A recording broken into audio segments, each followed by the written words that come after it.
First question, what brought you to aihapyu?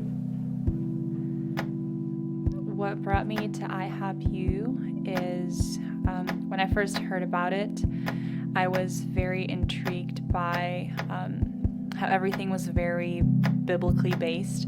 The worship, the prayers that they would pray in the prayer room. So I really liked the biblical foundation that they had. I think that's kind of unique in today's day and age. Well, what brought me to aihapyu? I have been an evangelist in Huntington Beach for a little bit, and I was touring actually with this DTS called Circuit Riders.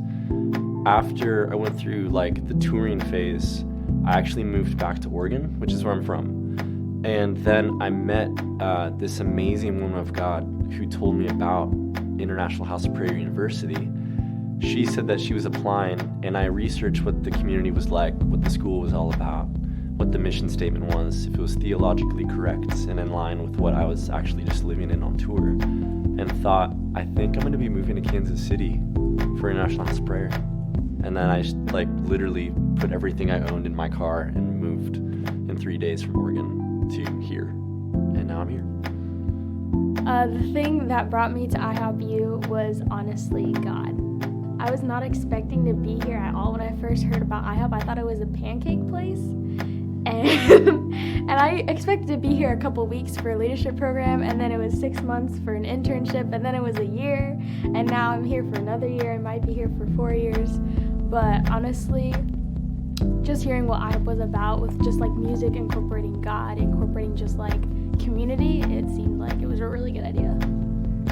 What brought me to aihapyu?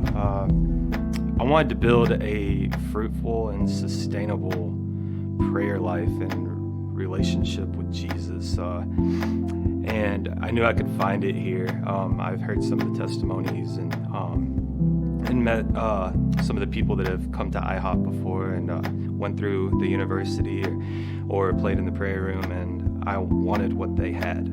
I wanted that deep, unshakable relationship with Jesus.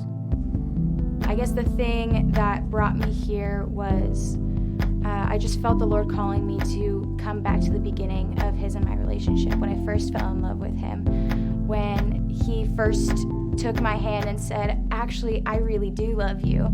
And yeah, you did make mistakes, but I'm such a good Father, and I actually really want to take care of you, and I delight in you. And so He kind of brought me back to the physical place where I first fell in love with Christ.